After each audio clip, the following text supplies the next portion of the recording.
रक्षा मंत्री राजनाथ सिंह ने संसद की परामर्शदात्री समिति की बैठक की अध्यक्षता की। बैठक में बॉर्डर रोड्स ऑर्गेनाइजेशन से जुड़े अहम मुद्दों पर व्यापक चर्चा हुई। इसमें रक्षा, बुनियादी ढांचे के विकास और राष्ट्रीय सुरक्षा को मजबूत करने वाली रणनीतिक पहलों पर विचार विमर्श किया गया। दिल्ली विधानसभा बजट सत्र के दौरान विपक्षी नेता आतिशी ने एलपीजी संकट पर जोरदार विरोध मार्च निकाला। उन्होंने प्रधानमंत्री नरेंद्र मोदी पर हमला बोलते हुए कहा कि 56 इंच की छाती का दावा करने वाले मोदी ट्रंप के सामने झुक गए हैं। आतिशी का आरोप है कि इसी वजह से दिल्ली और देश की जनता को भारी परेशानी झेलनी पड़ रही है। बहरेच में पुनर्वास स्थल की आधारशिला रखते हुए यूपी सीएम योगी आदित्यनाथ ने कहा कि ये भूमि महर्षि बलारक की तपस्या और महाराज सुहेल देव की वीरता की पावन भूमि है। उन्होंने 500 उपेक्षित लोगों के पुनर्वास कार्यक्रम को सेवा और करुणा का नया पुल बताया। योगी ने पूर्ववर्ती सरकारों पर उपेक्षा का आरोप लगाते हुए इस भूमि को बार बार नमन किया।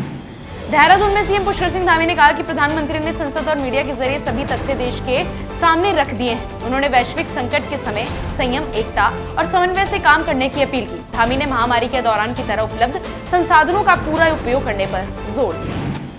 भोपाल में मुख्यमंत्री मोहन यादव ने सूर्य मित्र कृषि फीडर योजना की जानकारी देते हुए कहा कि इस पहल से हर साल राज्य के मासिक बजट में 1200 करोड़ रुपए से अधिक की बचत होगी। उन्होंने प्रदेशवासियों और निवेशकों को इस प्रयास का हिस्सा बनने पर बधाई दी।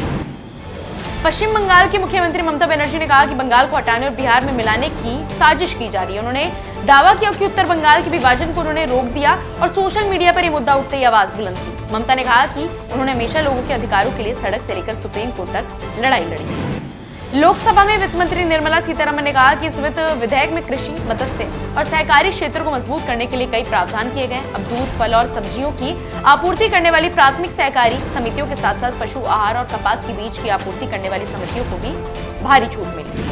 हैदराबाद में शिक्षा सुधार, लंबित छात्रवृत्तियों और शिक्षा क्षेत्र में कम से कम 20% बजट आवंटन की मांग को लेकर प्रदर्शन कर रहे एसएफआई कार्यकर्ताओं को पुलिस ने हिरासत में लिया। छात्रों ने सरकार पर शिक्षा को नजरअंदाज करने का आरोप लगाया। प्रदर्शन के दौरान माहौल तनावपूर्ण।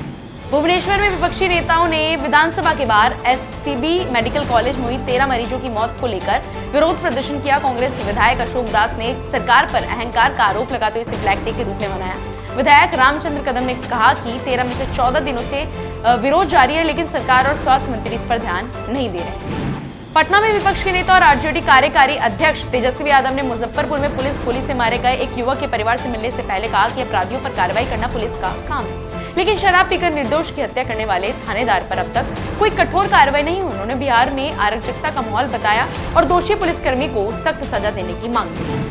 अमरावती में आंध्र प्रदेश के मुख्यमंत्री एन चंद्रबाबू नायडू ने पर्यटन विभाग की समीक्षा बैठक की। उन्होंने राज्य निवेश प्रोत्साहन बोर्ड द्वारा स्वीकृत परियोजनाओं को तेजी से पूरा करने के निर्देश दिए। बैठक में पर्यटन विकास को गति देने पर जोर भी दिया गया।